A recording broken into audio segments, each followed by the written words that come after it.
নমস্কার, আমি অর্পিতা, টুকিটাকি টিপস ইন অর্পিতাস ব্লগে আপনাদের সকলকে স্বাগত জানাই। আশা করি আপনারা সকলে খুব ভালো আছেন। আজ শুরুই করলাম আমার ব্যায়ামের সেশন দিয়ে। সকালবেলায় যখন আমি এক্সারসাইজগুলো করি তখন কিছু কিছু ভিডিও আমি শ্যুটও করে রাখি। তো কিভাবে শ্যুট করি তার দু একটা নমুনা এখানে আপনাদের দেখালাম।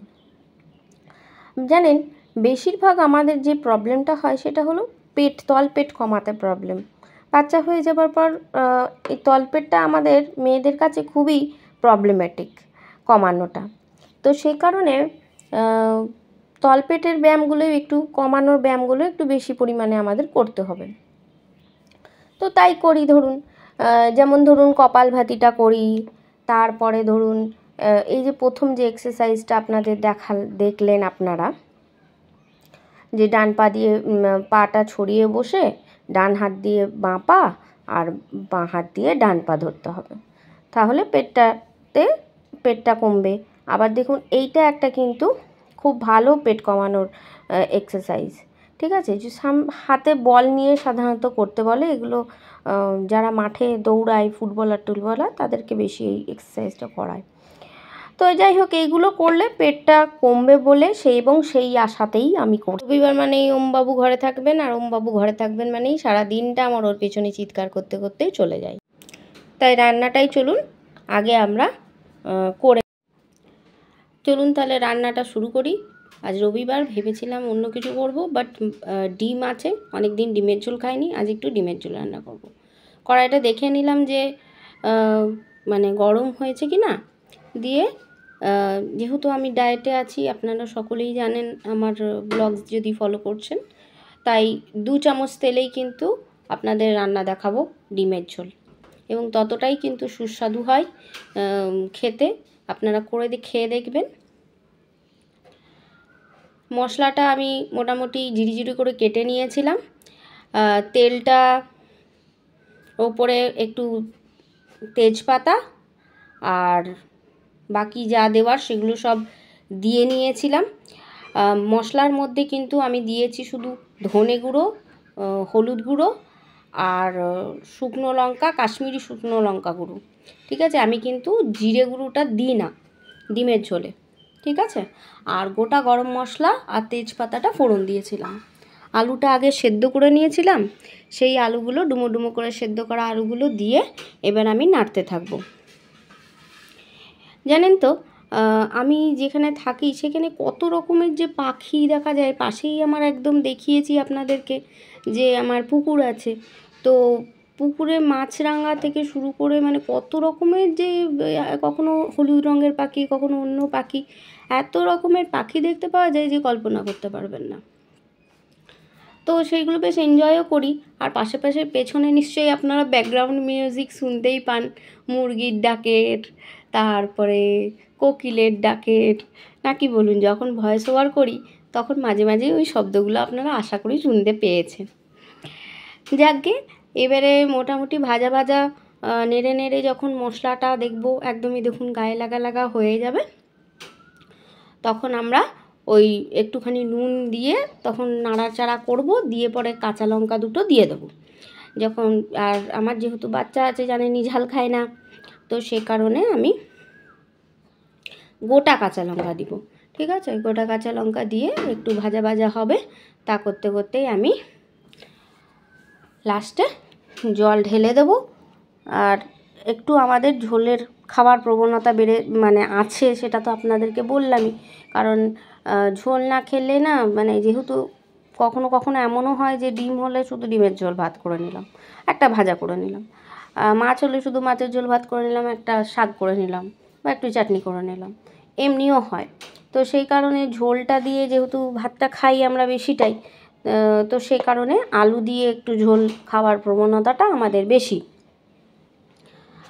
তাহলে এক তরকারি ভাতে পেরিয়েও যায়, আর হয়েও গেল, একটা দিন পেরিয়েও গেল ধরুন, আর সুস্বাদুও হয়। আর সবজির দাম বলবেন, আলু তো এখন মনে হয় 35-36 টাকা কেজি চলছে এখানে। আপনাদের ওখানে কত টাকা আলু কেজি চলছে? তাহলে কি বলবেন, যে মানুষ আগে বলতো যে আলু সেদ্ধ ভাত খাও, এখন সেটা বলার উপায় নেই, এমন অবস্থা। যাকে জলটা ঢেলে দিলাম, এবারে ফুটতে দেবো। শুধু আমি যদিও গোটা গরম মশলা দিয়েছি, কিন্তু তাও এই ক্ষেত্রে মোটেও একটুও চিনি ঠেকাবেন না। তারপর ডিমগুলো দিয়ে দেবেন, ডিমগুলো দিয়ে একটু ফুটতে দেবেন। চাপা টাপা দেওয়ার দরকার নেই, এই কারণেই কারণ আলুগুলো তো আমরা সেদ্ধ করে নিয়েছিলাম, তো সেই কারণে আর ওইসব করার দরকার নেই। একটু ফুটে উঠুক, ফুটে উঠলে আমরা বন্ধ করে দেবো। আর নামানোর আগে দেখুন ফুটে উঠে গেছে, ঠিক আছে, বলতে বলতে ফুটে উঠে গেছে, গরম হয়ে গেছে। চলুন, ডিমের ঝোল অলমোস্ট রেডি। আর বেটু আমার ডিমের ঝোল খেতে খুব ভালোবাসে, ডিমের ঝোল আর ভাত খায় উনি, ঠিক আছে। তো সেই কারণে ডিমের ঝোলটা অনেক দিন আমাদের ঘরে মাছ ছিল, ঘরে মাংস ছিল, তো সেই কারণে সবজি ছিল, ওইগুলো করতে করতে আর ডিমটা থেকেও করা হয়নি। সেই জন্য আজকে বললো যে অনেক দিন ডিমের ঝোল খাইনি, আজ ডিমের ঝোল করব। তো তার আগে আপনাদের বলবার আগেই বলি, আমি তার আগে পটলের তরকারি করে রেখেছি।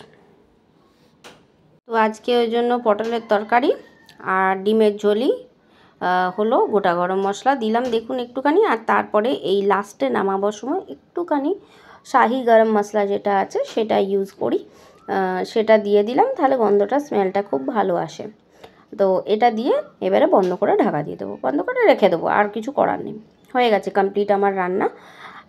আজকে যেদিনই বাড়ি থাকবে সেদিনই আমার জানবেন মানে সমস্ত কাজ সারতে অনেক দেরি হয়ে যায়। ওর পিছনে চিৎকার করতে করতে মোটামুটি সারাটা দিন আমার পেরিয়ে যায়, মানে কোনো অসুবিধা নেই, ঠিক আছে।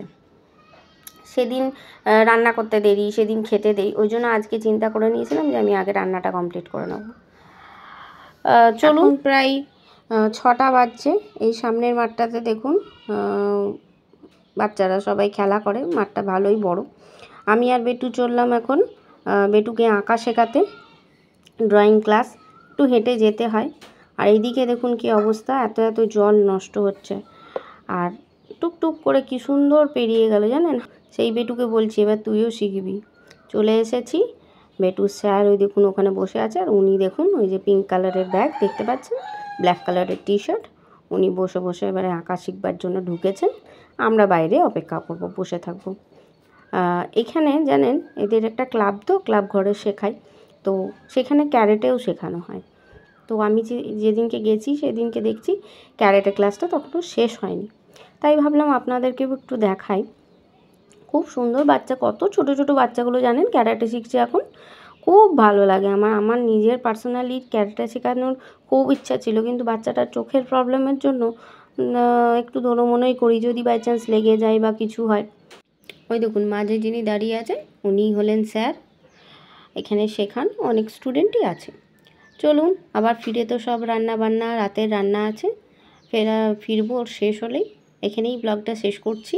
ব্লগ কেমন লাগছে অবশ্যই জানাবেন, ভালো লাগলে একটা কমেন্ট করে দেবেন আর একটা লাইক দিয়ে দেবেন। দেখা হবে পরের একটি ব্লগে।